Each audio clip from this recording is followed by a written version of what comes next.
Como que a esquerda funciona? Ela precisa ter um inimigo, você concorda? Né? Então eles precisam criar. E não resolve o problema do povo. Sim. Eu sou um homem trabalhador, honesto, nunca cometi nenhum crime na minha vida. Sou um homem de família, cristão, e eu tenho medo de ser preso. Uma coisa, eles foram muito justos, Tales e Mateus. Né? A gente fala que eles não são justos, mas foram. Eles assaltaram igualmente os 853 prefeitos. Eu acredito é no Estado forte. Não é nem no estado máximo e mínimo, é no estado que prende bandido. Eu dispensei palácio, dispensei 32 empregadas, eu fui morar numa casa que eu pago aluguel.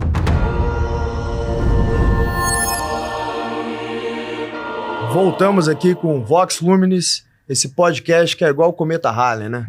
Só de vez em quando que aparece aqui, por um motivo bom. Como vocês sabem, eu não topo ficar gravando podcast com qualquer um. Então só quando tem de fato um convidado que eu acho que vai agregar valor para vocês, que vai agregar valor para mim, eu convido aqui pro Vox Luminis e obviamente chamo meu co-host aqui, o Mate, para que a gente faça um papo profundo, filosófico e que de fato traz bons insights para os empreendedores que nos assistem. E hoje o meu convidado é um homem que eu gosto pra caramba, que eu torci pela eleição dele, tal qual torcia pro Vasco.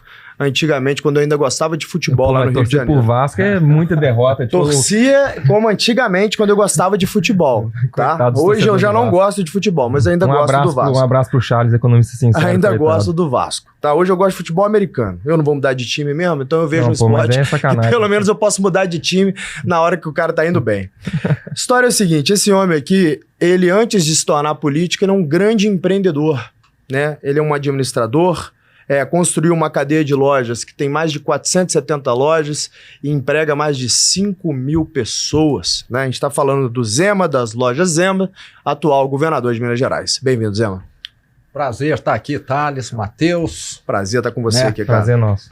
E eu fico mais à vontade falando sobre negócios, né, que é onde eu atuei a vida toda até os 54 anos, do que às vezes sobre política, que eu ainda estou num caminho de aprendizado, apesar de já ter feito muito. Mas quem é bom numa coisa costuma ser bom na outra também. Eu diria até que é o seguinte, cara, aí não sou eu que estou dizendo, e eu imagino que você discorde, tá? Quem fala é o Platão, deixando bem claro aqui que é o Platão que falou isso. Né?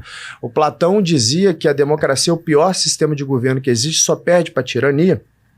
Porque ele fala que uma democracia, quando é deturpada, ela invariavelmente vira uma tirania. Então Platão vai dizer que o melhor sistema de governo que existe é uma monarquia tendo um rei filósofo, que é profundamente filósofo, que consegue ter ideias e buscar um mundo mais virtuoso, e que embaixo desse rei, ele dá o quê, né, o what, embaixo desse rei, você vai ter as pessoas que dão o how, né, que dão o como, que são os aristocratas. O que ele chama de aristocratas?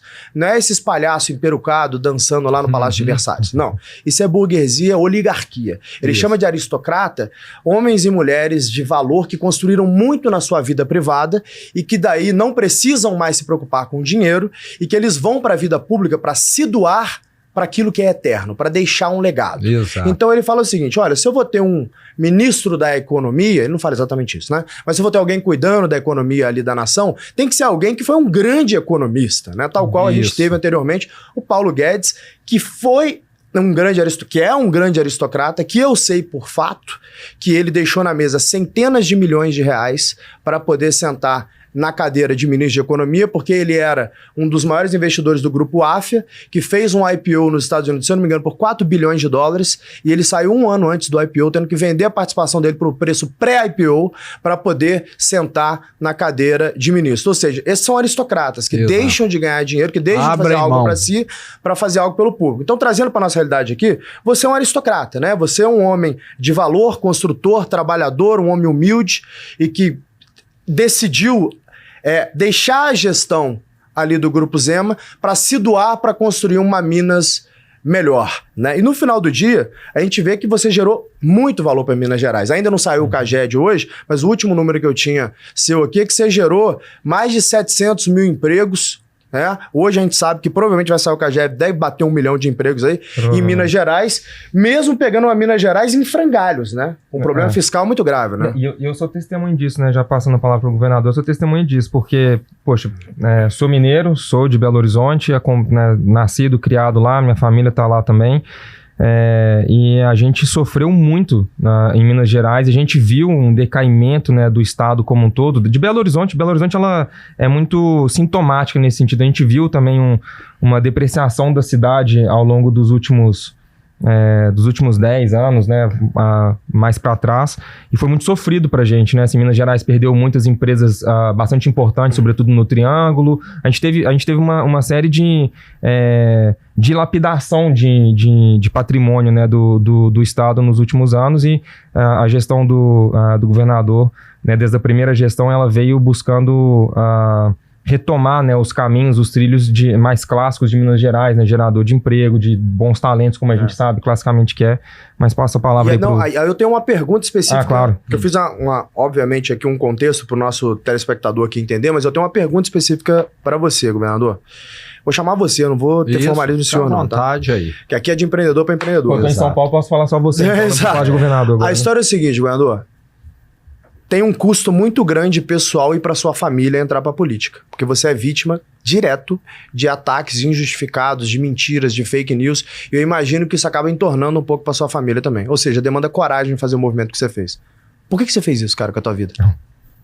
Ô, Thales, eu falo que na nossa vida nós temos de decidir, né? Se a gente quer ser alguém que é nulo, que não faça diferença, ou alguém que faça diferença. Eu venho de uma família que teve de lutar muito, né, que veio da Itália para trabalhar na enxada, para poder substituir mão de obra escrava. E meu bisavô que começou o negócio do nada, do zero, aprendeu a dirigir, depois com muito sacrifício conseguiu comprar um carro, começou a transportar passageiro de Araxá para Uberaba, levava 5 horas esses 100 quilômetros, porque não tinha estrada asfaltada, não tinha ponte, e viu que às vezes faltava peça, faltava combustível, ele era prejudicado no trabalho dele e começou o comércio de peças e combustível. E a minha família sempre atuou nesse comércio aí de concessionária, de autopeças, e eu entrei no negócio logo, vai lembrar que eu trabalho desde criança. Quando eu aprendi a contar, meu pai já falou, conta esses parafusos, essas arruelas, essas porcas aqui. Quando ele vendia as peças complicadas, eu ia contar as peças simples lá. Então, nem sei quando é que eu comecei a trabalhar. E a minha casa era ao lado da empresa, colada. Então, desde sempre eu ajudando ele, mas eu tive, diferente dele, que perdeu o pai com 14 anos, herdou uma empresa quebrada, falida, eu tive condição de estudar. Fui para São Paulo fazer administração na GV, tive uma formação boa que contribuiu muito. Sim. E sempre ralei muito. Eu falo que eu morei 4 anos em São Paulo, você sabe quantas vezes eu fui no Guarujá, em Santos, na praia? Quantos? 0. Entendeu? Eu falava assim, meu pai tá lá ralando, eu vou ficar aqui aproveitando a vida? Não saí uma noite, eu estava em São Paulo para poder estudar, aprender. Tudo que a faculdade pedia, eu fazia mais. A faculdade pedia para ler 3 capítulos de um livro, eu li o livro inteiro. Pedia para fazer um estágio, eu fiz 2 estágios e por aí vai. Eu acho que se você faz aquilo que somente é pedido, você é mais um igual aos outros, você concorda?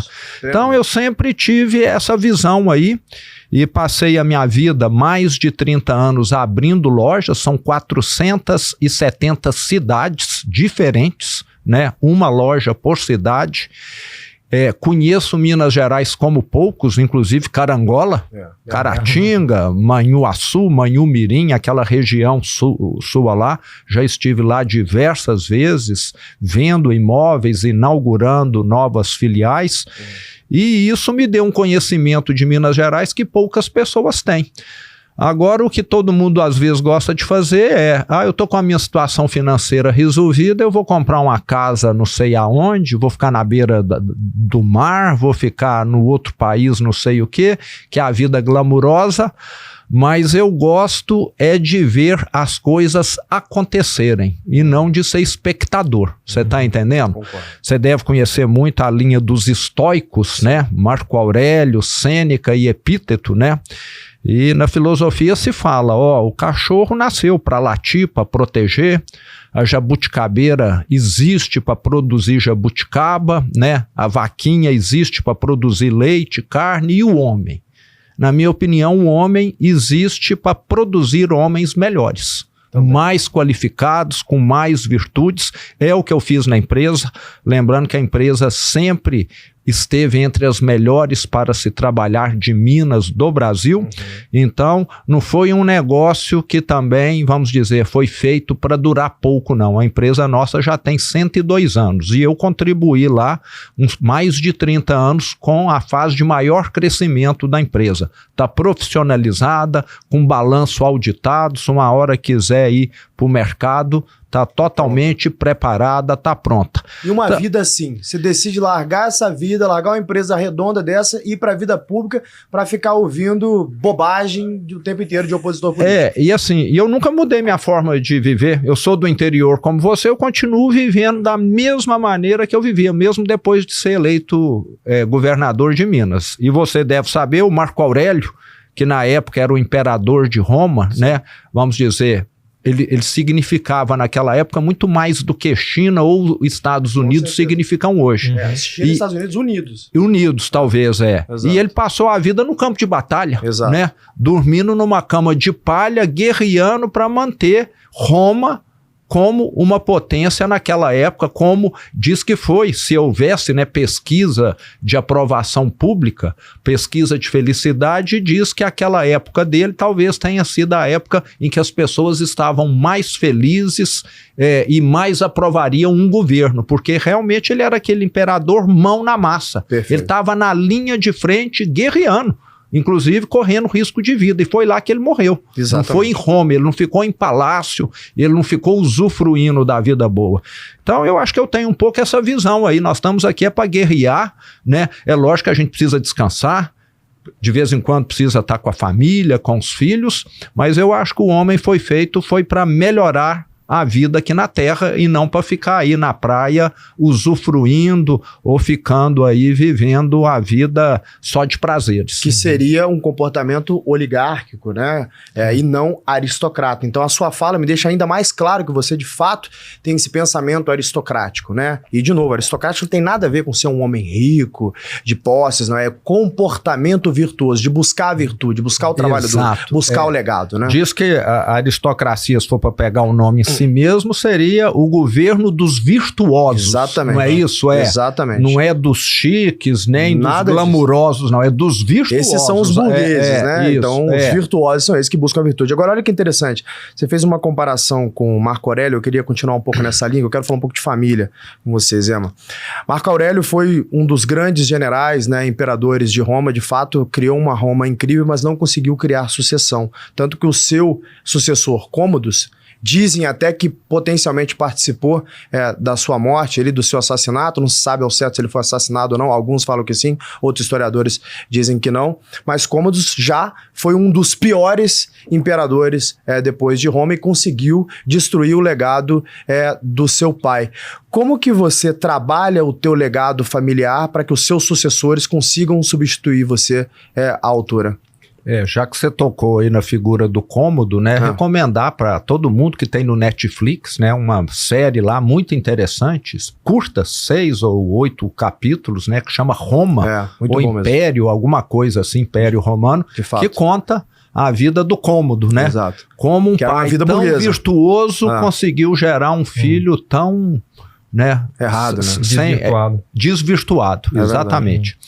Mas lá na nossa empresa, ô Thales, nós fizemos um trabalho lá de planejar a sucessão. Então, há 20 anos, 25 anos atrás, nós contratamos consultorias especializadas nessa questão, que foram lá para poder orientar a família. Eu era bem mais novo ainda nessa época, meus filhos eram pequenininhos, sobre como se portar com relação à empresa. Perfeito. Porque uma empresa familiar, é muito comum confundir o caixa da empresa com o caixa da família, né? Sim. Você quer um produto, vai lá e, eu tô pegando aqui o produto, anota aí para mim. Então, naquela época, nós definimos, empresa é uma coisa, família é outra. Perfeito. Né? Bens da empresa são para serem utilizados na empresa, o automóvel da empresa é da empresa, o empregado da empresa é da empresa. Se você quer ter um carro, se você quer ter um empregado, contrate você. Perfeito. Então essas regras ficaram muito bem definidas nessa época, tivemos de abrir exceções.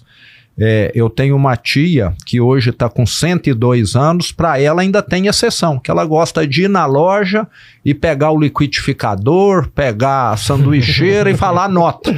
Ela na época estava com 80 anos, você não vai mudar uma pessoa nessa idade. Então você tem de cuidar dessas exceções, né, que vão acontecer enquanto a pessoa estiver aqui conosco. Sim. Então isso foi tudo muito discutido, a questão de preparar os sucessores, então ficou claro, todos eles precisam ter no mínimo, né, uma faculdade boa, no mínimo, mais 5 anos de experiência fora da empresa. Então tem fazer isso. uma carreira fora da empresa, se possível ter uma pós-graduação e vão para a empresa para serem avaliados. Ninguém tem lugar certo lá na empresa. Entendi. Você entendeu? Vão para começar ralando, como eu comecei, como meu pai começou.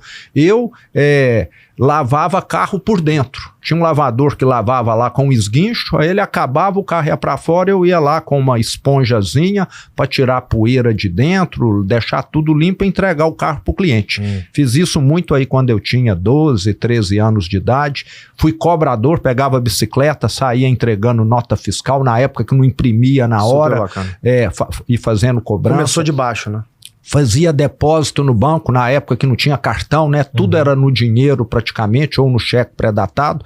Então, todos foram orientados dessa forma. Sim. E hoje, nós temos lá da família, só o meu irmão, que tem 1 ano a menos do que eu, e eu tenho um sobrinho também que tem 33 anos, que está lá participando. Então, é pouquíssimo. O seu irmão é o CEO ou não? Meu irmão é o CEO. Legal. Então, mais de 5.000 funcionários, você ter só 2 pessoas da família. Meu filho está trabalhando fora, trabalha em São Paulo, em startup, e ele, com certeza, uma hora vai voltar. Minha filha provavelmente não volte, porque ela foi pro ramo artístico. Sim. Mas quem sabe, uma hora encaixa também, né? Por que não? Ela está terminando o mestrado dela em Londres, onde ela mora já há 7 anos, na área de cinema, que é onde ela se formou. Super e eu bacana. tenho outros sobrinhos ainda que estão estudando engenharia mecatrônica, estudando administração, que com certeza vão ter de fazer opção.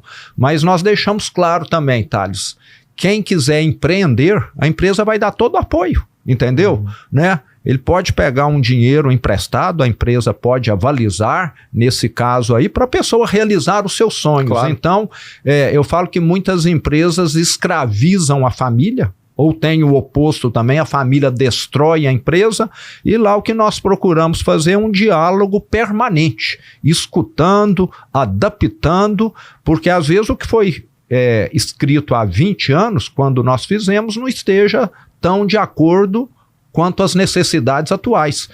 Na época eles tinham 5, 10 anos de idade, hoje eles já têm 25, 30 anos. E os desejos vão mudando, as ambições vão mudando, né? Então é permanente. Eu falo que você está casado, é diálogo permanente. A situação vai mudando. Vem um filho, vem um segundo filho, vem uma situação inesperada, então você tem de ir ajustando. Justo. Ô Zema, você é um empreendedor, assim como nós, e quando você olha hoje para o teu governo de Minas Gerais, do ponto de vista de empreendedor, quando você tira o chapéu de governador e coloca de empreendedor, o que você gostaria de ter feito que não foi possível porque o sistema não te deixou?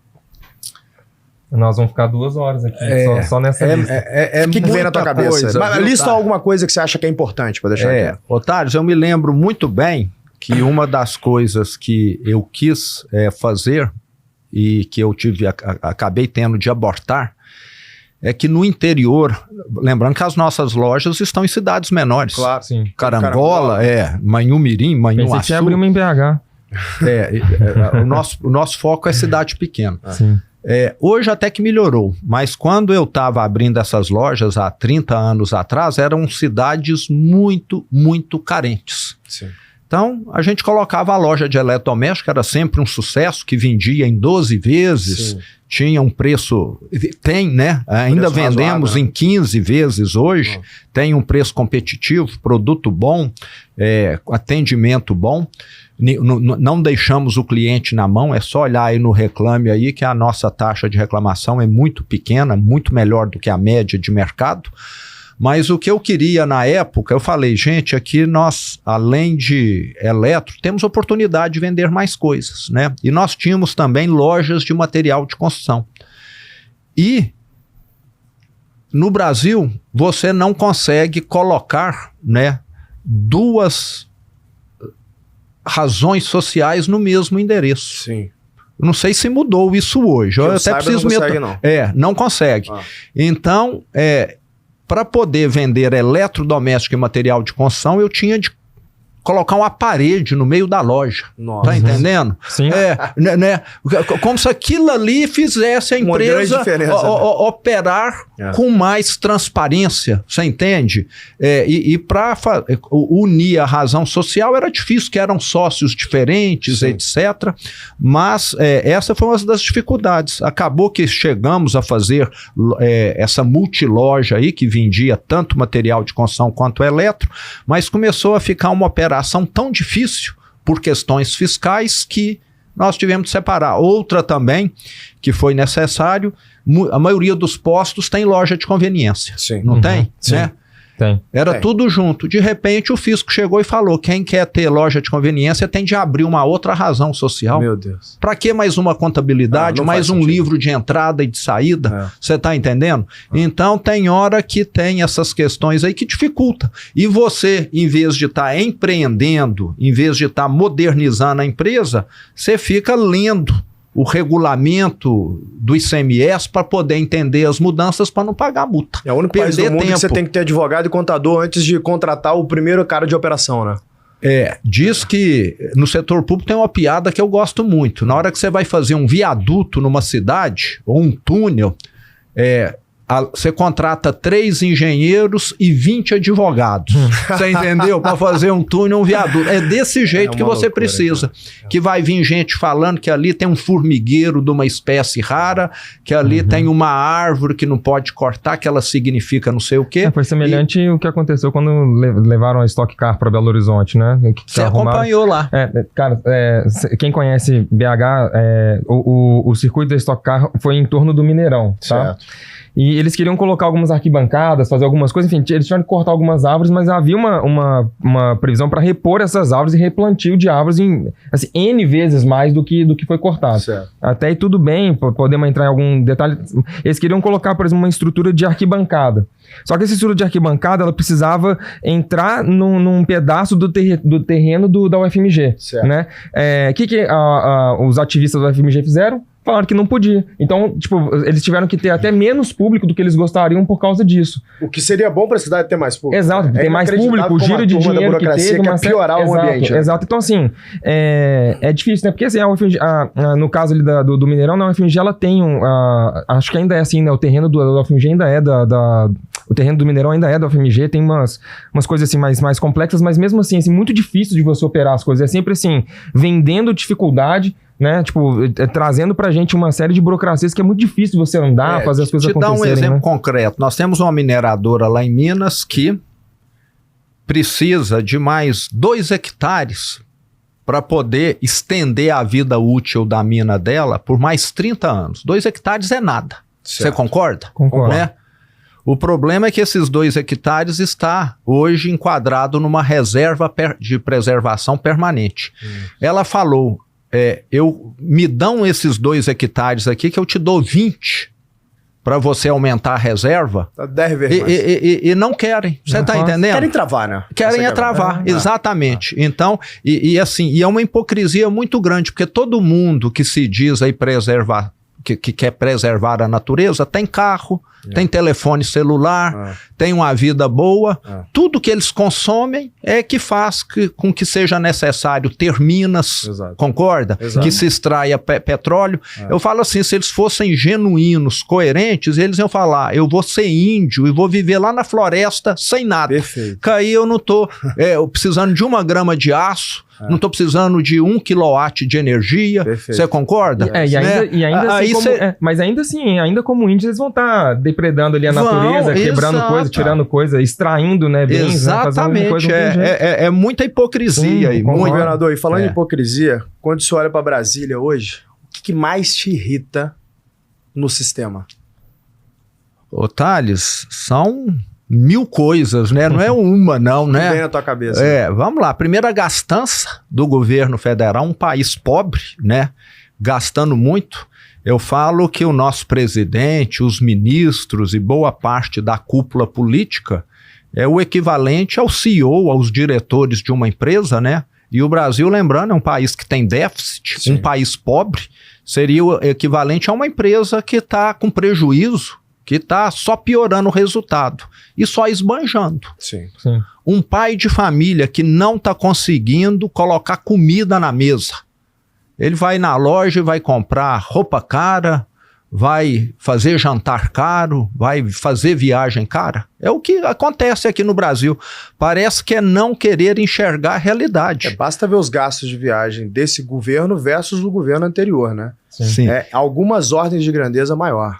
Se eu pegar só a parte de hospedagem das estadias em N lugares diferentes, é um negócio assim, você cai para trás, assim, não é possível que gastou isso tudo só de hospedagem. Eu tava no Chile a semana passada, retrasado, eu não sei, e o presidente estava lá, né? Eles pegam a presidencial, sempre, não tem conversa. Não tem. Eu tive no Japão há 60 dias, eu fiquei num apartamento lá, que é do tamanho disso aqui, ó. É isso aí. 10 metros quadrados. Eu tô indo para trabalhar, você concorda? Óbvio. Sim. Agora eu não tô indo lá para poder ficar relaxando, etc. Né?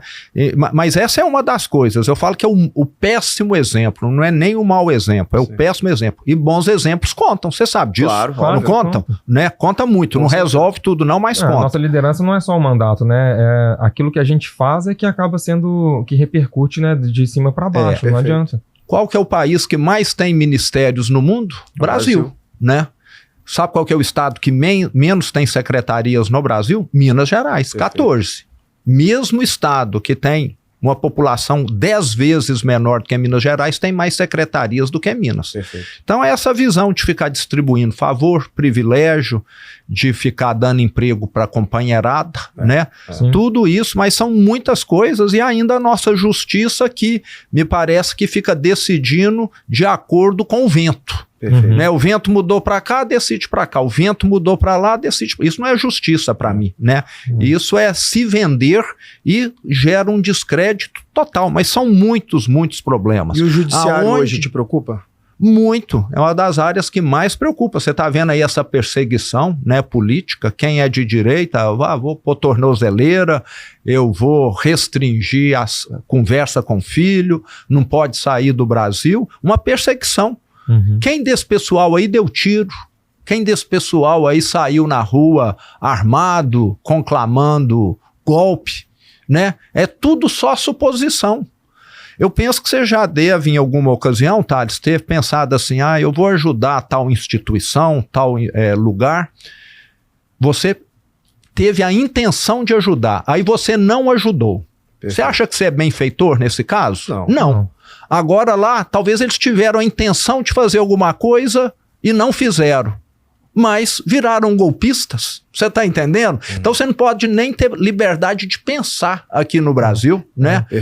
Você pensar numa coisa não quer dizer que você está matando alguém, que você está executando alguma coisa, né? Essa tese é até mais complexa porque... Cuidado com o que você vai falar, irmão. Por isso que eu estou pensando muito assim, mas assim, é até um pouco mais complexo porque... uma definição de golpe precisa fundamentalmente envolver o exército, nesse caso específico, falando do nosso contexto, né?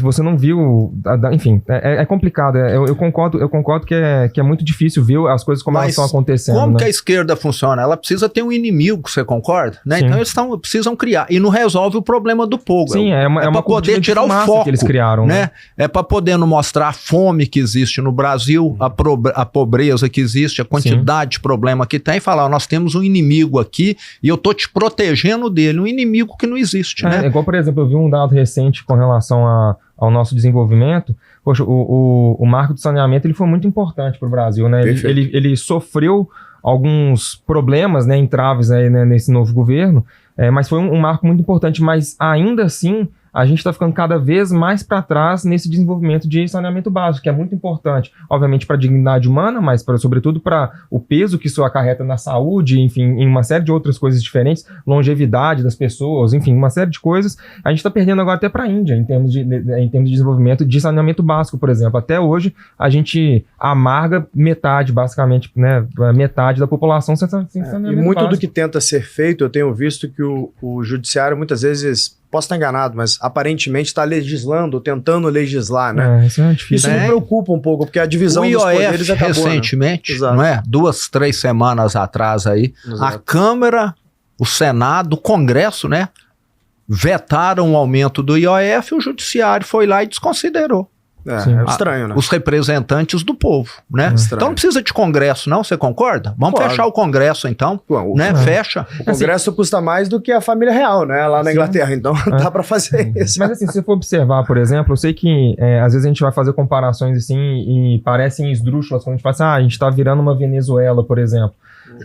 Em contrapartida, se você volta no tempo e lê as notícias de 2014, 2015 ou por aí nessa faixa, coisas muito semelhantes às que estão acontecendo aqui, aconteceram lá.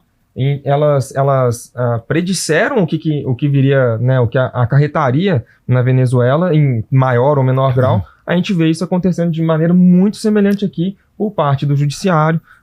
Enfim, a gente vê coisas muito semelhantes. É difícil a gente não fazer essa analogia, né, ou ver que são coisas semelhantes. Inclusive, por exemplo, discurso discurso de ontem, que eu até ia te mandar, mas acabei não mandando, graças a Deus, porque a gente fica, né, pesaroso nesse sentido. O próprio discurso do presidente ontem, se eu não estou enganado, muito forte nesse sentido e muito parecido com essa linha que a gente viu, né, acontecer e ganhar tanta força na Venezuela. Enfim, é difícil. Uma preocupação, né, que eu tenho como pagador de impostos, né, como um homem aqui que paga dezenas altas de milhões de imposto por ano. Eu sou um homem trabalhador, honesto, nunca cometi nenhum crime na minha vida, sou um homem de família, cristão, e eu tenho medo de ser preso por ter falado, eventualmente em algum momento falar alguma coisa. Então, eu não consegui fazer uma fala aqui agora. Eu realmente tenho medo de ser preso. Como que um homem como eu tem medo de ser preso se eu não faço nada errado? Então, né? E muita gente que tá ficando com medo porque tá tendo essa arbitrariedade total aí por parte do Supremo, principalmente. E Zema, no dia 16 de agosto agora, você pretende anunciar sua pré-candidatura à presidência da República, né? Esse tema é um tema que você pretende tratar como pauta de campanha? Qual você diz? O tema dos excessos do judiciário? Lógico, eu tenho tratado sempre. Não tenho um acompanhamento detalhado, Thales, mas eu acho que nenhum governador tem questionado tanto o Supremo, essas decisões arbitrárias, como eu. Sim. Como mineiro, nós somos mais inconformados, você concorda? De né? fato. E eu sou governador de Minas hoje por inconformismo, por indignação. Sim. 2015 e 2016, não sei se vocês ainda estavam lá em Minas, vocês viram as atrocidades que o PT fez. Eu me lembro. Sim. Pararam de fazer os repasses do ICMS, do IPVA para as prefeituras. Nós tivemos um prefeito lá que adoeceu, que renunciou. Porque como é que você administra uma cidade sem receber aquilo que é da cidade? Complexo. E até que suicidaram. Sim. Lembrando, teve caso de suicídio? Teve caso de suicídio. E esse ponto ele é sobretudo relevante em se tratando de Minas Gerais. Eu sei que outros estados são dessa forma, mas a maioria dos municípios em Minas Gerais são deficitários e eles são absolutamente dependentes dos repasses do governo do estado. se o repasse ele não acontece, você literalmente quebra a cidade. É um efeito cascata assim, violento, porque aí os funcionários insurgem contra o prefeito, porque a culpa é do prefeito no final das contas, né? Então, assim, é muito difícil. E muitas vezes os funcionários públicos dessas pequenas cidades, eles sustentam o comércio local, né? Sim, sem dúvida. Você sabe o que muitos prefeitos tiveram de fazer? Lá em 2017, 2018, em vez de pagar a folha, eles não tinham dinheiro, né, para pagar, vamos dizer, os 2.000, 3.000 reais que o funcionário ganhava, e eles forneceram cesta básica durante mês, falando, ó, para você não morrer de fome até a situação normalizar de novo. Muito triste, né? A pessoa recebia lá 20 quilos de mantimentos para poder passar o mês. E zero de dinheiro. Muitos prefeitos fizeram isso aí. É muito triste. E aí o comércio da cidade fica arruinado. Sim. E eu estou lá em Minas, eu assisti isso de camarote. Eu falei, não dá para enxergar. Aí é que eu falei, eu tenho de entrar na política, não dá para gente criminosa ficar administrando esse estado, não, né? É uma pena. Mas uma coisa, eles foram muito justos, Tales e Mateus. Né? A gente fala que eles não são justos, mas foram. Eles assaltaram igualmente os 853 prefeitos. Não teve um que escapou. Então foram justos. Tem de dar esse mérito aí para eles. Isso é verdade. Tá certo? Todos, nenhum escapou do assalto. Mas ainda dentro dessa pergunta que o Thales fez, essa pauta, eu vou chamar com esse nome, né, assim, por falta de vocabulário, mas essa pauta de, por exemplo, anistia, indulto pro ex-presidente Bolsonaro, elas têm um custo político relevante, né? Como que você enxerga isso como bandeiras ou como pontos, né, dentro de uma campanha presidencial, vendo que ela tem um preço? Como que você calcula, você está calculando esse preço de levantar isso dessa maneira tão protagonista em detrimento a outros pré-candidatos que ainda não se anunciaram, mas a gente sabe que serão? Sim. O Matheus, eu sou muito tranquilo. Uma das coisas que a vida acho que me ensinou é que você não pode ficar carregando pesos do passado. Você tem de olhar para frente, né? A gente vê aí cônjuge que separa e parece que o motivo da vida de um deles aí passa a ser infernizar a vida do outro. Né? Perseguir o outro, né? Não tem isso? Tem. Um amigo aí que teve um desentendimento com outro, o motivo da vida dele passa a ser ficar tisicando o outro lá. Nós temos de olhar para frente. Não teve anistia os terroristas, os sequestradores, os assassinos lá nos anos 70? Muitos não tiveram? E que muitos estão no poder, muitos estão no poder? Estiveram e continuam. Né? Agora me diga qual assassino, sequestrador que está tendo anistia agora? Nenhum. Eles não fizeram absolutamente nada se comparado com o que esses que estão aí fizeram no passado. Então, é bola para frente, na minha opinião. Tem gente, tem de punir não sei o quê. É gente que é ressentida, na minha opinião. É gente que fica vivendo do passado em vez de olhar as oportunidades do futuro. Então, eu sou dessa opinião aí. O Thales já deve ter tido aqui problema. Gente, que você falou aí, que entrou na justiça. Você vai ficar todo dia pensando no sujeito que entrou na justiça sem fundamento nenhum, querendo te prejudicar, falando mal de você, da empresa, etc. Mas senão a gente não anda. Você não anda. Então, peso demais. É tirar esse peso do passado. É falar, o judiciário, esquece disso aqui. Vamos atrás dos bandidos que estão aí matando os 44 mil brasileiros por ano. Qual que é o país que tem a maior quantidade de homicídios por ano? Brasil. É mesmo? Do mundo. Passou países em guerra, então? Sim, não tem. Morre mais gente aqui do que na guerra da Ucrânia, por exemplo, se eu não estou enganado. Se somar, pelo que eu sei, todas as guerras que estão em andamento hoje, aqui morre mais gente. Mas estranho, aqui o armamento é proibido, como é que morre gente? Pois é. É proibido para nós, cidadão de bem, né? Para você, para mim, para o bandido não, entendeu? É desse jeito, é assim. Então nós temos de olhar para frente. Parece que aqui o Brasil é o país que fica se olhando as picuinhas, as coisinhas pequenas. Quer ver um exemplo aí também, Thales? Em 2019 ou 20, nós tivemos uma reforma da Previdência. Sim. Não demora, vai precisar fazer outra. Sabe por quê? Porque em vez de deixar lá planejado, programado um gatilho, parece que na política toda hora eles gostam de parar para resolver um problema que poderia ter sido resolvido no automático. Perfeito. né? Se falasse lá, à medida que a expectativa do brasileiro aumenta, nós vamos aumentar aqui 1 mês a mais de contribuição. Não. Deixaram o negócio estático. A expectativa de vida subiu, vai precisar ter outra reforma da Previdência. Até 2040 já era, quebrou a Previdência. Aí o Brasil vai parar de novo 1 ano para ficar discutindo o que poderia ter sido definido lá em 2019 ou 2020, quando foi aprovado. Isso sem contar que a economia prevista que a reforma da Previdência geraria, primeiro a gente deu uma queimada, né, praticamente em tudo na pandemia. Perfeito. E agora, com o governo atual, assim, quantas décadas a gente vai ficar pagando esse prejuízo aí? É como se aqui na sua empresa, toda vez que uma lâmpada queimar, você tem de reunir todo mundo para discutir a troca da lâmpada. Você está entendendo? É mais ou menos desse jeito que o Brasil funciona. E refazer todos os processos. É o famoso criar dificuldade para vender facilidade. Isso, exato. Os caras vivem disso, né?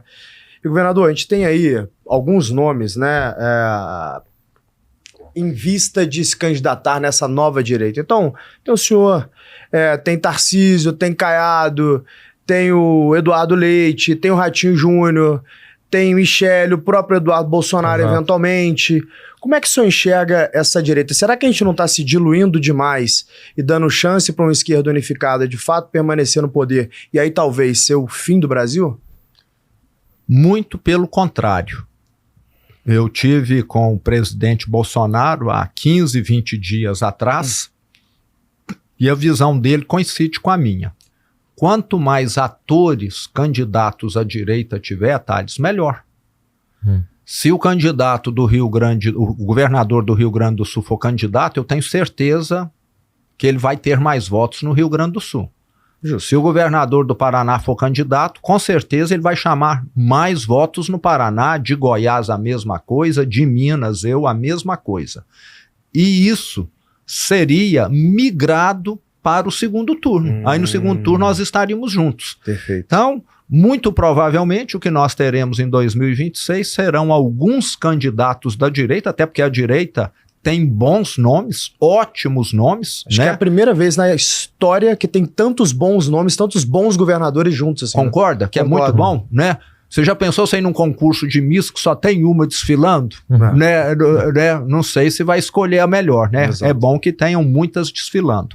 E com isso, nós vamos chegar no segundo turno mais forte. Perfeito. Aqueles que não forem para o segundo turno vão estar trabalhando nos seus estados até para que aquele candidato que passou para o segundo turno consiga ir com uma margem boa. Então... E eu queria muito que o ano que vem a gente não tivesse essa vitória, que na minha opinião não parece vitória.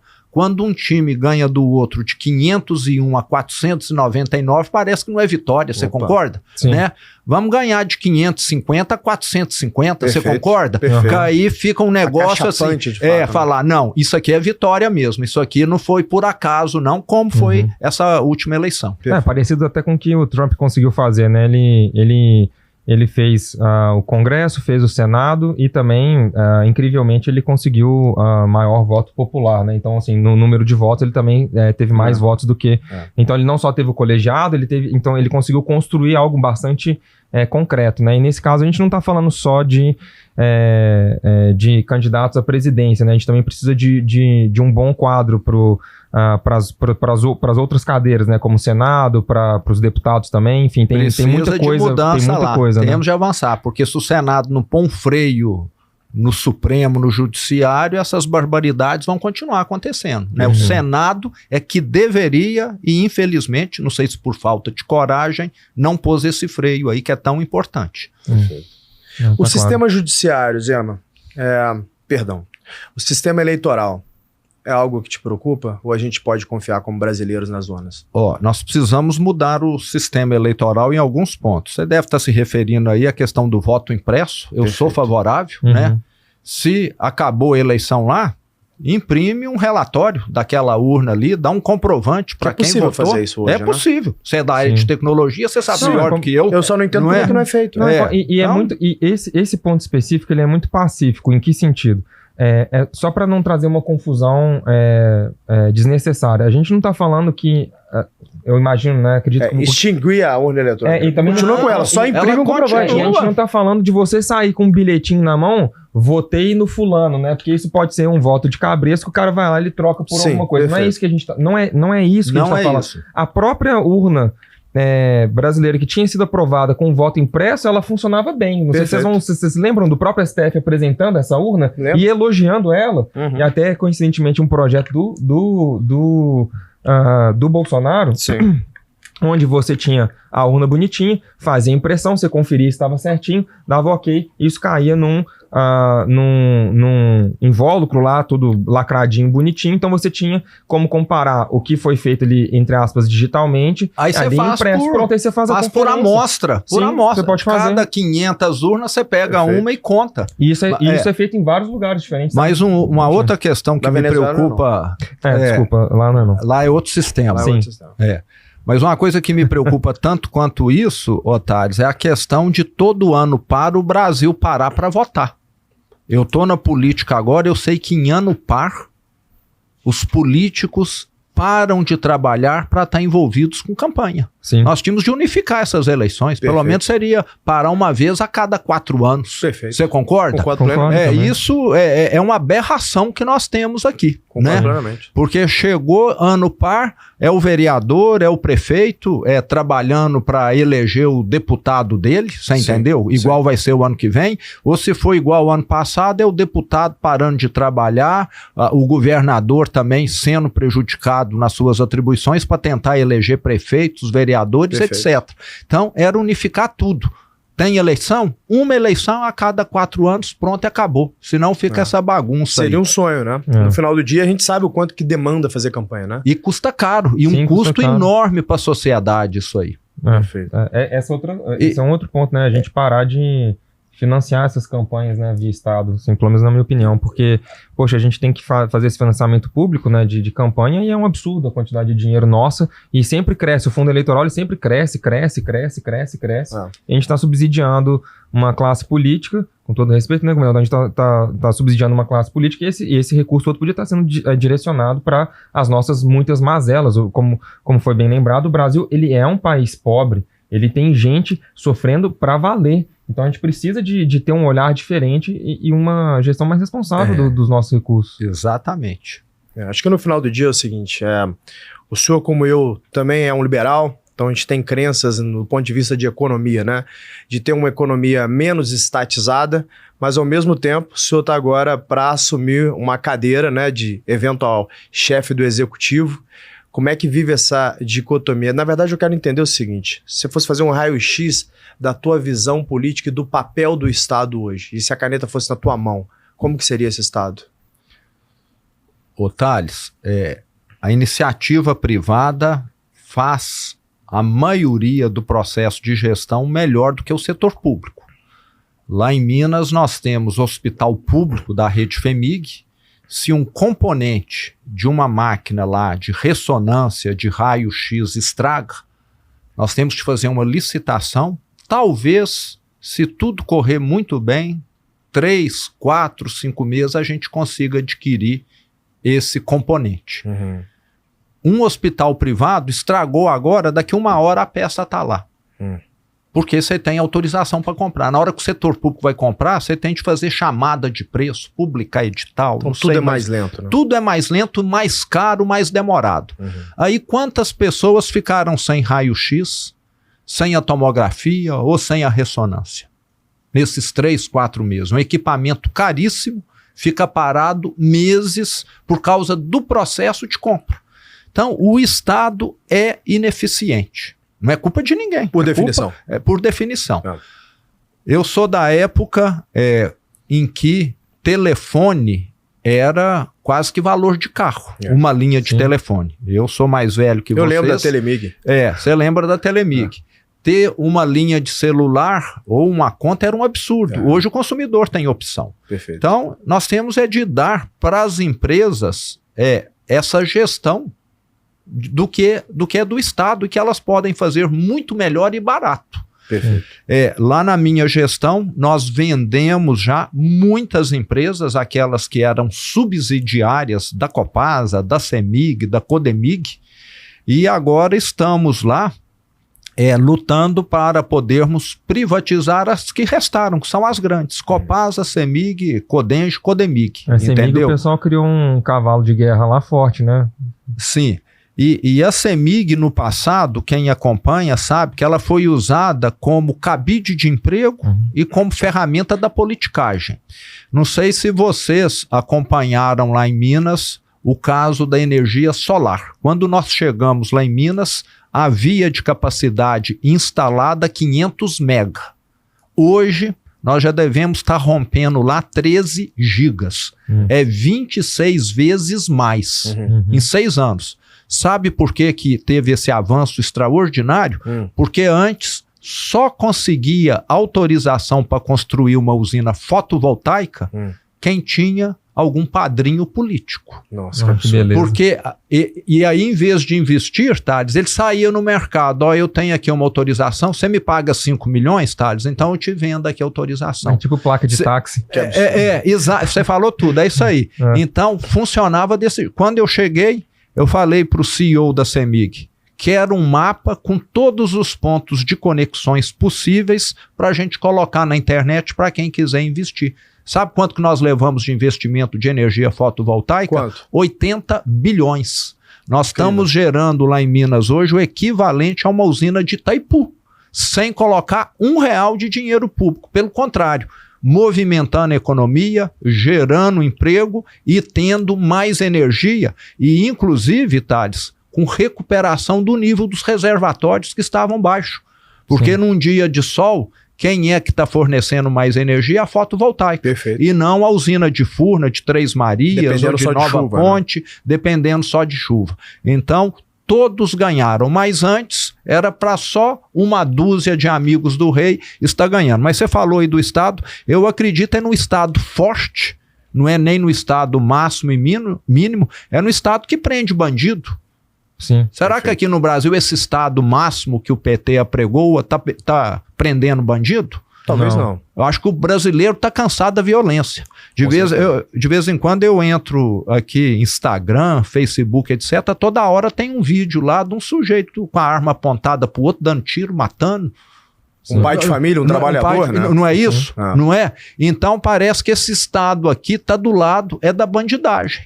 E isso não funciona. Então o que a gente precisa ter é um Estado que funcione e que seja eficiente. E não só ficar dando emprego para a companheirada como tem acontecido. Não concordo. Mas aí, por exemplo, vamos pensar, só pensando assim, dentro dessa cabeça de pré-candidato à presidência. Você falou, por exemplo, que Minas Gerais é o que tem menos secretarias em comparação com outros estados. O que a gente pode ver assim, da sua cabeça de gestor, enquanto iniciativa privada, aplicado na iniciativa pública? Eu sei que existem diferenças, né, porque tem adaptações, né, porque assim, o Estado ele roda um pouquinho diferente, mas tipo, se a gente pudesse ter assim, um briefing pequenininho do que seria, ou como que isso funcionaria para a turma entender o que você pretende, né, chegando nessa cadeira, que é a cadeira mais importante que a gente tem, o que você pretende ali, implementar, assim, ou coisas que você trouxe do governo, que foram bem sucedidas em Minas Gerais, que você quer levaria para a presidência da República. Matheus, um dos pontos que nós fizemos em Minas Gerais, assim que eu fui eleito no final de 2018, nós contratamos uma empresa headhunter para poder selecionar os nossos secretários. Ninguém foi para lá porque era deputado que perdeu a eleição ou ganhou a eleição ou porque era protegido de não sei quem. Você quer ganhar a Copa do Mundo, você vai levar craque ou vai levar apadrinhado? Perfeito. Levar família? Então você seguiu a orientação de Platão, que é pegar pessoas que fizeram na vida privada para vir para a pública. Você vai pôr aqui na área financeira da sua empresa um sujeito que é seu amigo, que é formado em artes. De forma alguma. Nada contra os artistas, entendeu? Não vai funcionar, né? Então, isso já faz uma diferença gigantesca. Agora você pega o ministério hoje lá em Brasília, você vai ver que a grande maioria está lá por apadrinhamento, não por competência. Era o que acontecia em Minas. Enxugar. Você precisa ter aqui 15 diretores? Nunca, né? Lá nós temos 14 secretários. A maioria das cidades no Brasil tem mais do que 14 secretários. Sim. E eu coloco todos numa mesa e consigo. Nós estamos falando ali da quantidade máxima de subordinados. 14 já é muito, na minha opinião, mas não dá para ser menos também. Sim, claro. Você ter, Matheus, uma coisa que no setor público não existe.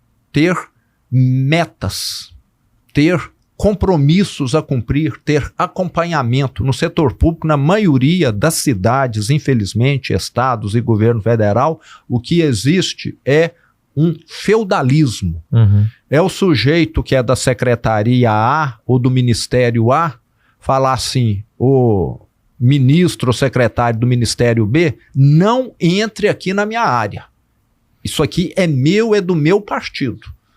Então, o que acontece? É como se a Secretaria do Meio Ambiente não conversasse com a Secretaria de Desenvolvimento Econômico, porque uma está com o partido 1, a outra está com o partido 2. Sim. Se você não tem comunicação, coordenação, sincronismo, as coisas não funcionam. Você sabe disso. Verdade. O departamento comercial conversa com o financeiro, conversa com o de marketing, tudo integrado. E lá não tinha, era uma muralha entre cada secretaria.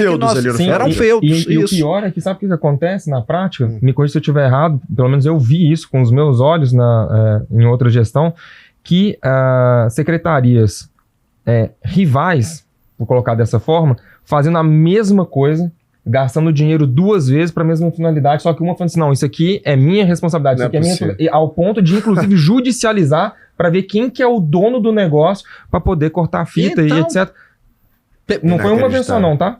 Pensa bem. Eu não vou dar o exemplo claro, porque senão todo mundo vai saber quem são as pessoas e quais foram os projetos. A sua área de marketing brigando na justiça com a sua área de vendas. É o que acontece dentro do Estado, você está entendendo? Porque o interesse não está alinhado, né?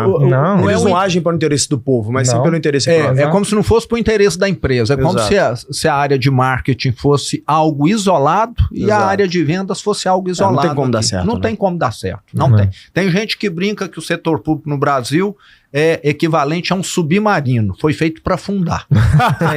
Então, a gente precisamos muito de uma reforma administrativa para poder dar mais racionalidade a essa máquina que hoje é totalmente disfuncional. Mas é possível fazer uma reforma administrativa no Brasil? Porque você coloca a raposa cuidando do galinheiro, como é que faz uma reforma administrativa? Ô Thales, dá para melhorar coisas básicas. No setor público nós temos, acho que isso aqui na sua empresa não acontece, pessoas muito qualificadas, que são aprovadas às vezes num concurso público e que depois ficam ali fazendo o trabalho que um estagiário que receberia R$3.000 por mês daria conta.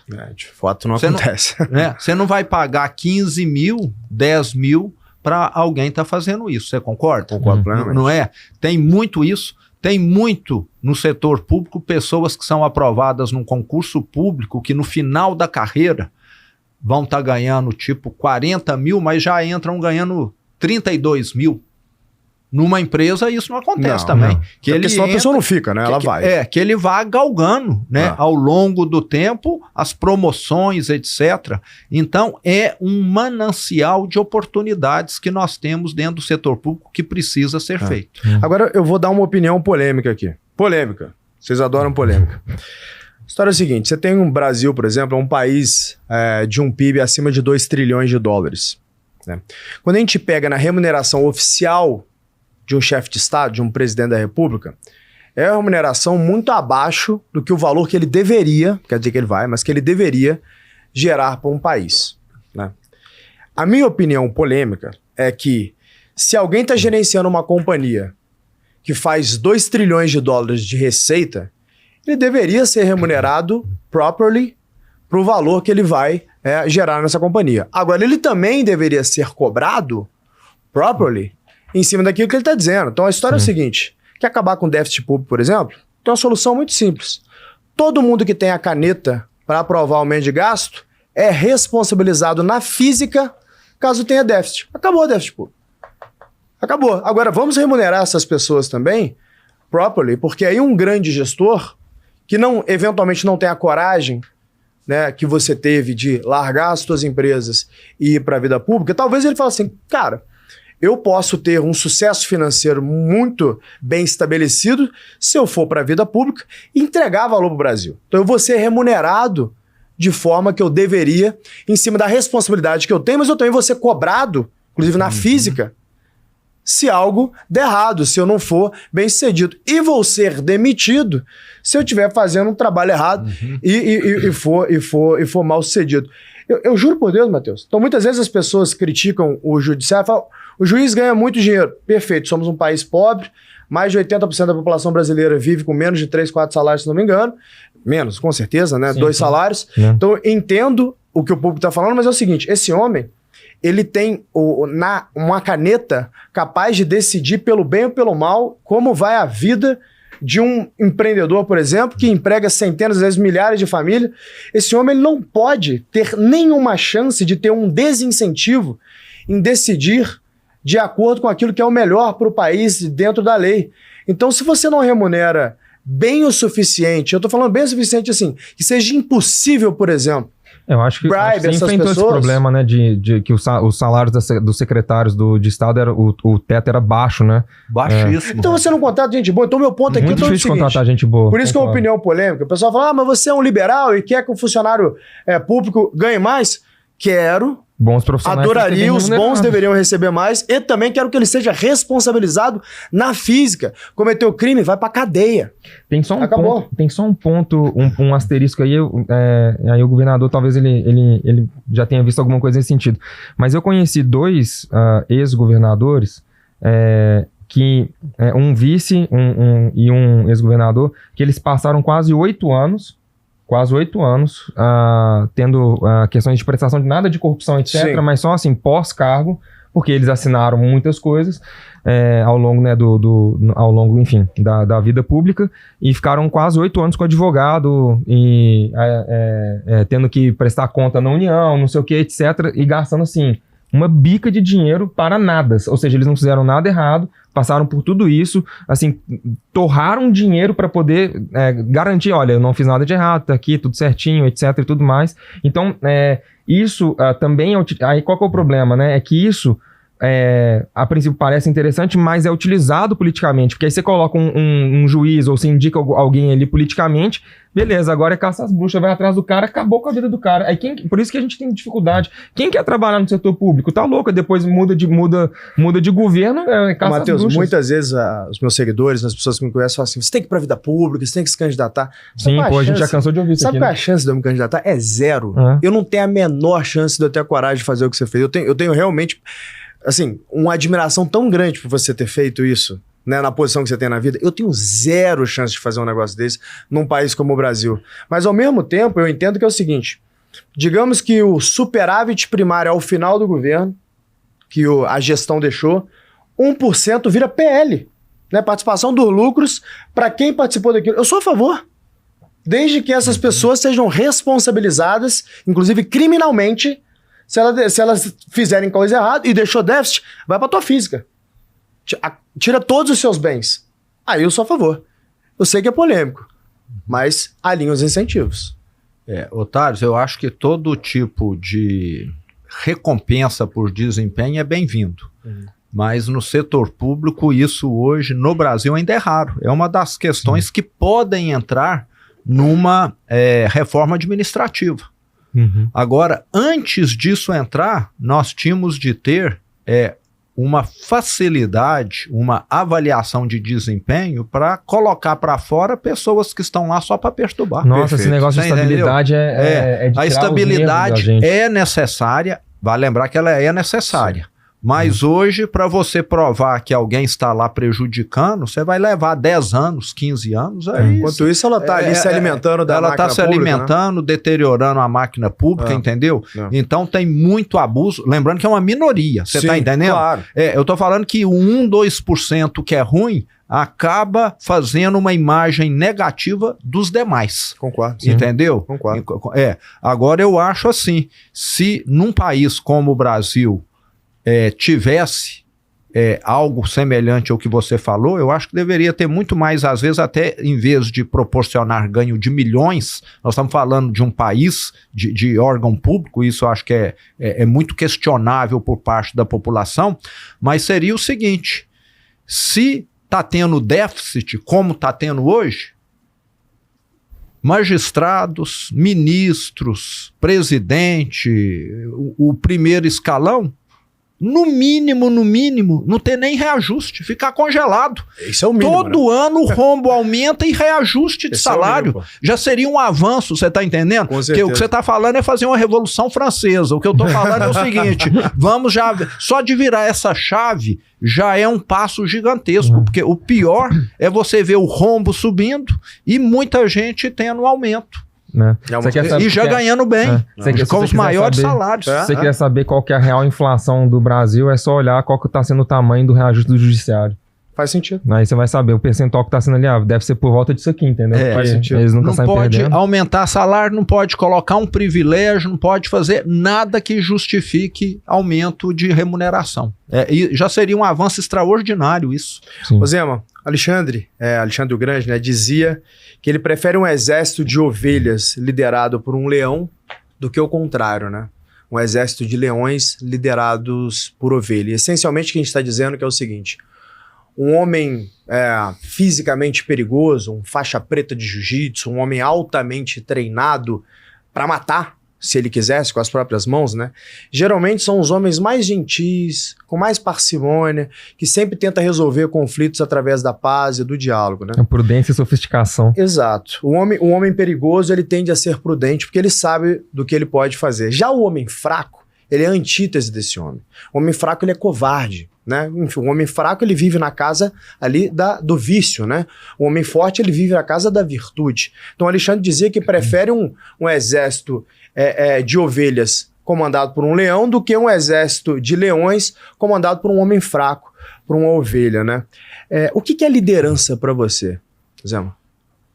Ô, Thales, liderança é basicamente você mudar o curso natural das coisas.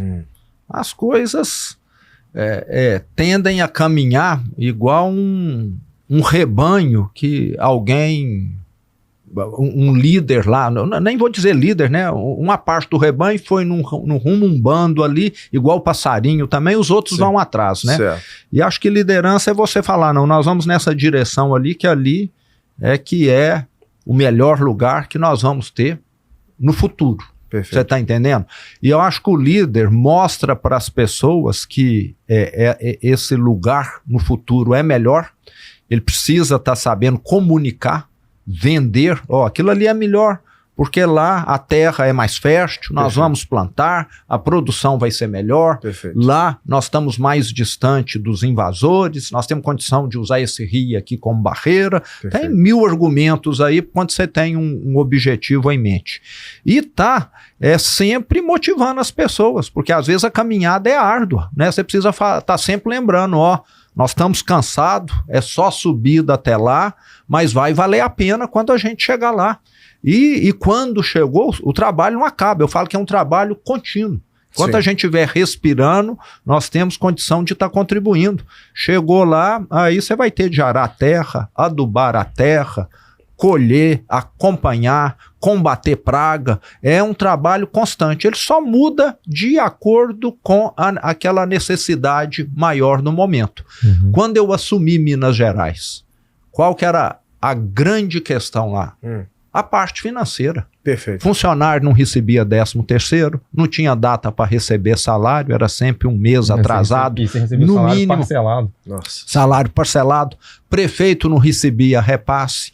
240 mil funcionários com o nome no SPC Serasa, porque o governo descontou da folha e não pagou os bancos. Perfeito. Então era o caos completo. E tinha prioridade isso. Como é que uma pessoa vai trabalhar, desempenhar bem, se não sabe se vai receber o salário? Não tem nem cabeça para isso. Então, agimos na parte financeira, redução de gasto em todas as frentes, né? Podia vender aquela cidade administrativa, né? Exato. E recuperando aquilo que não estava funcionando. Nós tínhamos muitos postos de saúde fechados no interior do estado, em cidade pequena que tem só um, porque o governo não mandava o dinheiro da saúde. Então falamos para os prefeitos, pode contar que todo mês nós vamos passar a pagar agora. Então o serviço foi se recompondo gradualmente, reformar as escolas que estavam caindo, passar a dar uma merenda digna que não existia. Então foi tudo degrau por degrau. Então eu acho que você está a par do que está acontecendo. A todo momento a meta muda, ela é dinâmica. Sim. Entendeu? Porque aquela questão de pagamento atrasado já não acontece hoje em Minas. Estamos longe de ser um estado que tem folga financeira, mas não é mais o caos financeiro. Então, acho que liderança é você estar sempre se inteirando dessa realidade e definindo quais são as metas daquele momento. E eu faço questão de fazer isso indo no chão de fábrica. Toda semana eu estou no interior do estado. Escuto prefeito, escuto vereador, escuto produtor rural, escuto empresário, vou de carro para saber como que as estradas estão, porque na hora que você toma conhecimento da realidade, é que você sabe que parafuso, que porca você tem de apertar para a esquerda, para a direita, ficar mais apertado ou não. Então, é esse trabalho que parece assim de formiguinha que pouquíssimos políticos fazem. Perfeito. Porque é muito mais fácil você ficar no gabinete, no ar-condicionado, tomando cafezinho cercado de bajulador, você concorda? E a minha vida no varejo foi passada em campo. Acho que um dos grandes erros do líder, Zema, é ele ficar preso na tua sala, ouvindo só a turma que traz as boas notícias, então não ter o contato com a realidade, não ir ali para a força de vendas, igual eu te levei, não ir conversar com o cliente. Então ele fica, como você disse, envolto de puxa-saco, que só traz boas notícias, que a gente chama de departamento de boas notícias. Isso. Então ele fica cego, né? Ele não consegue tomar boas decisões, porque ele não tem informação. Não tem a história da Maria Antonieta lá na França? Perfeito. Não é? Exatamente. O povo tá com fome, né? O que ela respondeu? Manda servir croissant para eles, não é isso? Não, vivia muito longe da realidade. Que aquilo tinha croissant em quantidade. Para todo mundo, né? Porque é a realidade que ela vivia. Inclusive, assim, se eu tivesse essa caneta um dia, tá? Eu juro, eu acabaria com Brasília. Não, pode levar a capital do Brasil para algum lugar onde as pessoas estão próximos daquela turma que toma a decisão para voltar para o Rio mesmo, não tem problema não. Pode voltar para o Rio se quiser, mas assim, é muito ruim você ter uma capital que afasta a turma que tem a caneta da realidade, porque ele fica preso. O Brasil é uma cidade que você não consegue fazer nada andando lá. Difícil, né? Você precisa pegar carro para ir para tudo e tal. Aí a turma fica ali no Palácio de Versalhes, né? Os empirucados lá, né? São a grande maioria, não todos, mas oligarcas, não são ali aristocratas, não pensam num legado, né? E aí eles estão longe da realidade, mais distantes, né? Diz que alguns deles, né, até vêm assistir jogo de futebol em São Paulo, tem que pegar o avião do governo, pega da FAB, né? Não é? O jatinho da FAB. A gente sustenta, a gente dá muita mordomia para essa turma, né? Impressionante. Mas fazer eu fiz questão, Thales, de desativar os elevadores privativos que o governador tinha lá. Eu tomo o elevador que todo mundo toma. É até bom pra você ver se as pessoas estão com a cara boa ou ruim. Você concorda? Ver se você tá fazendo alguma coisa certa ou errada, né? Frequentemente eu ando de avião de carreira. Às vezes dá para conciliar o voo de carreira com a vinda a São Paulo, ao Rio de Janeiro, a Brasília. É bom pra você ver como é que tá a vida real também, pra ver se as pessoas vão te xingar ou vão te acolher bem. Você concorda? Perfeito. Não é? Então, essa convivência com o mundo real, me parece que a classe política no Brasil não faz. E eu acho que é o seguinte, só para fazer uma posição aqui, Matheus, ter um líder potencialmente chefe de Estado, como você, Zema, que é um empreendedor, que, bom, já mostrou em Minas o que um empreendedor, um gestor, pode fazer quando assume um estado, né? Mas ter esse gestor, esse empreendedor assumir no Brasil é mais do que um sonho pra gente que gosta de política, entende de política e principalmente entende de gestão, porque eu acabei de voltar de um non-deal roadshow, né? Que é quando os bancos, a gente está numa companhia que a gente está próximo de fazer um IPO, está esperando o mercado reabrir, então eu falo com muitos fundos de equity, que são esses fundos que investem em empresas que estão para listar e são listadas. Eu falei com 10 trilhões de dólares, Olha só. Falei com 10 trilhões de dólares. Então essas pessoas, 10 trilhões de reais. Falei com o PIB brasileiro, 2 trilhões de dólares. Esses gestores, eles olham para mim e falam assim, olha, o Brasil tem os fundamentos certos. Né? Você tem uma população grande, um país continental, uma nação que consome pra caramba, a gente consome muito mais do que na média, assim, do que um europeu se comparado com a renda que o brasileiro tem, né? O brasileiro ele tem até um hábito negativo, né? Que ele consome tudo que ele tem, ainda o cheque especial, isso não é bom, mas do ponto de vista pro mercado, isso acaba sendo uma dádiva para as companhias, né? Desde que, obviamente, ele pague ali suas dívidas. Então, quando os fundos de equities olham para o Brasil, eles falam, o fundamento é certo. Então, eles me deram essa frase, tá? O Brasil tem uma mola comprimida. E que se houver uma transição para algum governo que tem uma preocupação maior com o fiscal, que vai me dar uma garantia de que eu não vou financiar só o seu débito fiscal, mas sim financiar empresas que vão crescer no Brasil, que podem gerar prosperidade para o investidor, óbvio, porque ele não está doando, ele quer extrair valor disso e, consequentemente, ali para o mercado, né? A gente acha que vai ter, cara, um rio de dinheiro para o Brasil. Mercado interno fala-se, inclusive, de bolsa batendo 200 mil pontos. É muito simples, é só ter uma transição de um governo, sair um governo irresponsável, que infelizmente é o governo que a gente tem hoje, e entrar um governo responsável. Não falar nem de direita e esquerda, falar um governo responsável. O mercado é cético, é isso que ele quer, responsabilidade, né? Nesse ponto, tendo o senhor aqui na mesa como pré-candidato aí ao executivo, quais são as medidas que você colocaria em pauta nos primeiros 90 dias de governo para que o Brasil seja percebido pelo dinheiro do mundo como um país mais responsável? Ô Thales, não existe bala de prata para resolver problema de uma empresa nem de um governo. Aqui na sua empresa, se você fala, vou fazer isso e a empresa vai para mudar de patamar, não é mentira. Você vai ter de fazer centenas de ações aqui. No governo, mais ainda. Mas primeiro, vamos aqui ser bem objetivos. O exemplo vem de cima. Eu acho que um presidente nosso tinha de dar exemplo de gastar pouco. Começar por ele mesmo, entendeu? Lá em Minas eu dispensei palácio, dispensei 32 empregadas, eu fui morar numa casa que eu pago aluguel, tenho uma empregada e não 32 empregadas, garçom, mordomo, maître, não sei mais o que o antigo governador tinha. Não uso helicóptero para ir e voltar a trabalhar, fui alugar uma casa perto da cidade administrativa, vou e volto em 15, 20 minutos. Então, bons exemplos contam, não são suficientes. Aliás, isoladamente nada que eu vou falar aqui é suficiente, mas em conjunto sim. Segundo, atacar a gastança. Quando um governo gasta muito, eu falo que é um efeito dominó. Primeiro vem a inflação. A inflação do Brasil até não está descontrolada, não, mas podia ser muito menor. Podia ser 2% ao ano. Tá entendendo? Que é muito melhor do que o que está hoje. Mas pior do que a inflação é a taxa de juros elevada. Eu falo que a taxa de juros elevada é um veneno, é como se fosse um veneno no organismo, porque ninguém consegue imaginar o tanto de malefício que tem. Primeiro ponto. As empresas param de investir.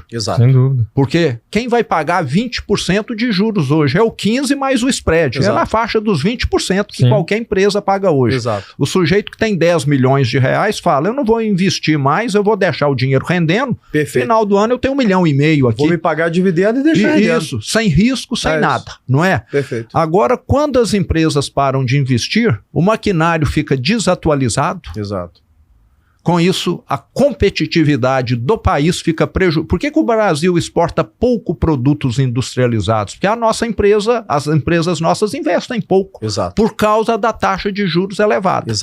Por que a renda no Brasil não sobe?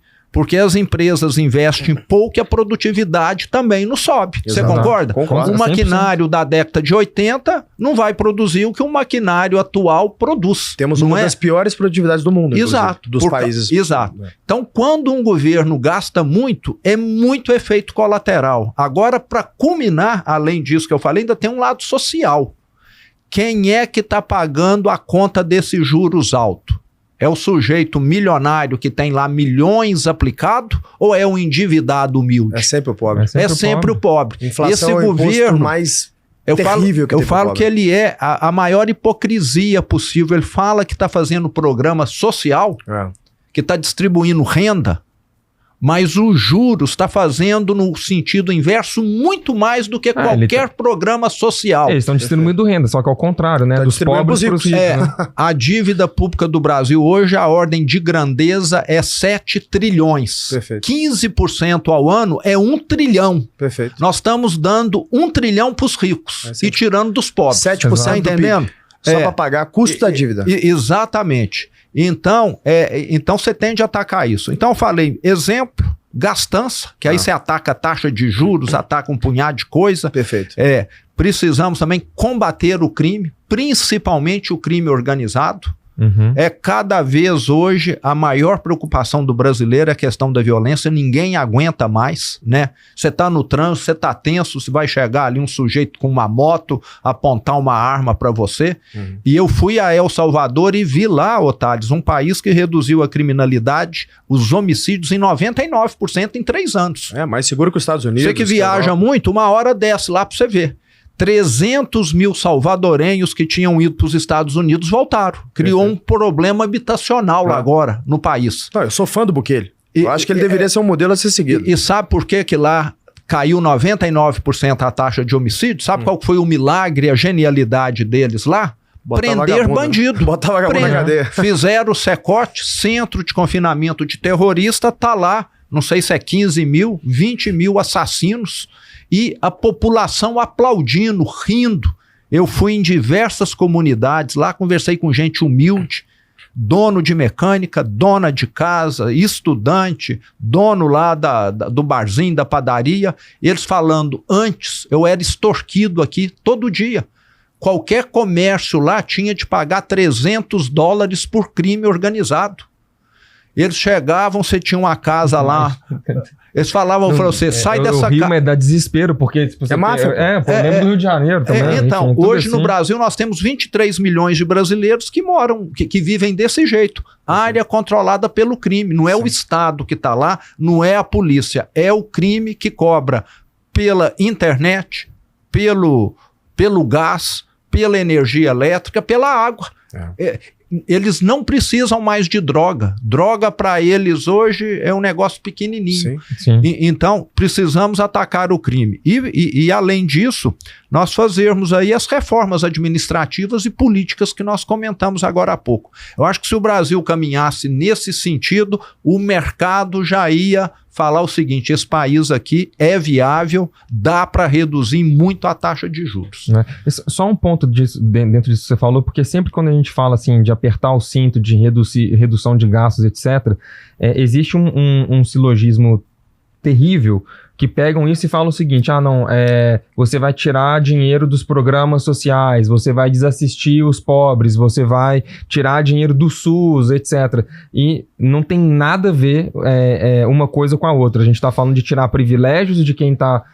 dos políticos, tirar essa camada de ineficiência e não necessariamente, né, e não tem relação com os investimentos que são feitos nos programas sociais e outras coisas do tipo.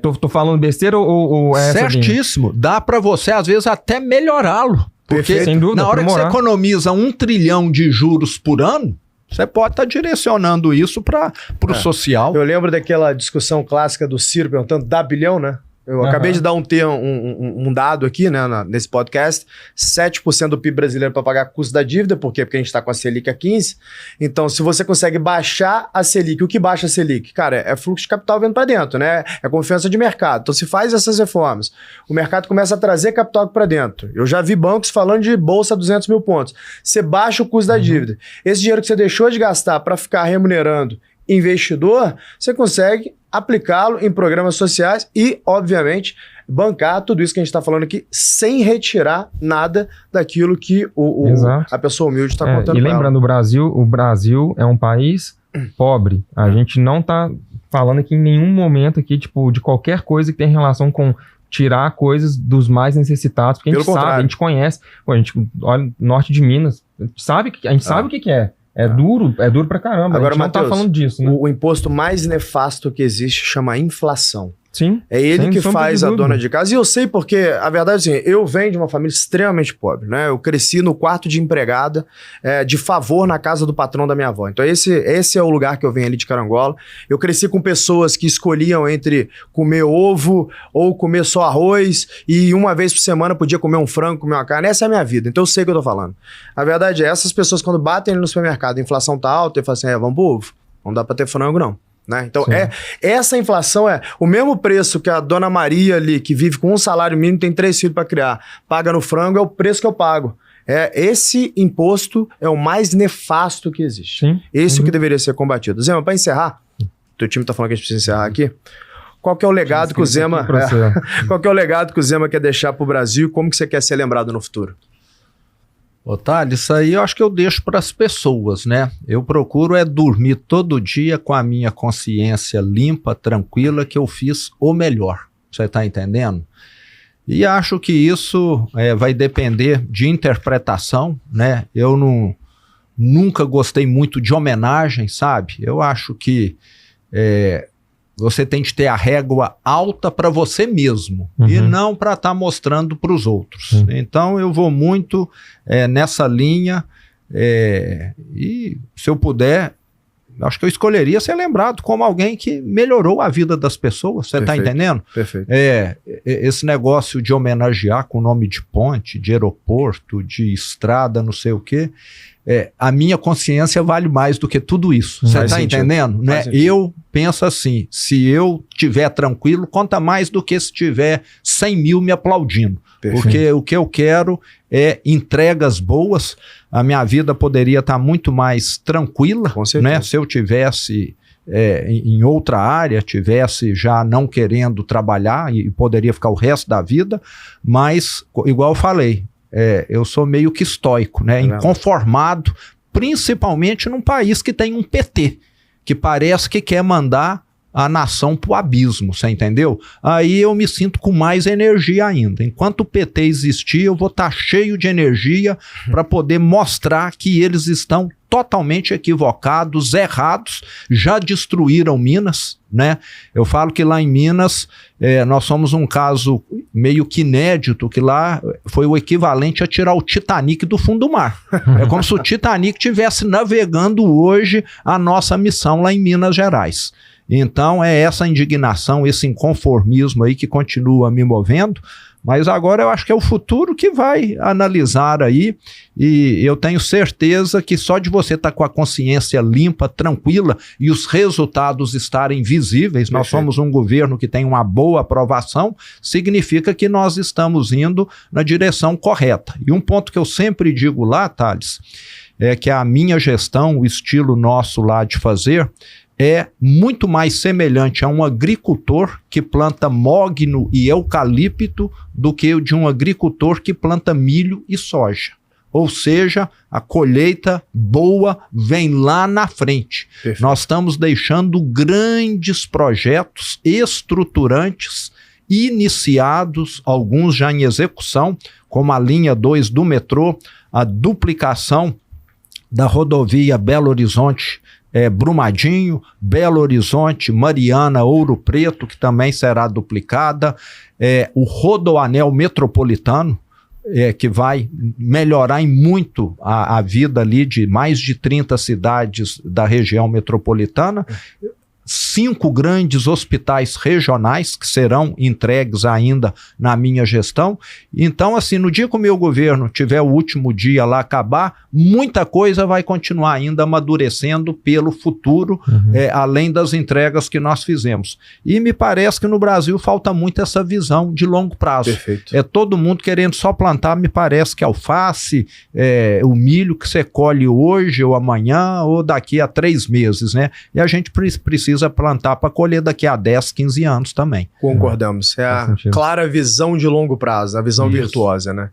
Turma, enquanto alguns vivem de prometer, a gente tem aqui um homem que vive de entregar. Nosso convidado hoje foi o governador de Minas Gerais e empreendedor Romeu Zema, agora, dia 16 de agosto, oficialmente pré-candidato à presidência da República.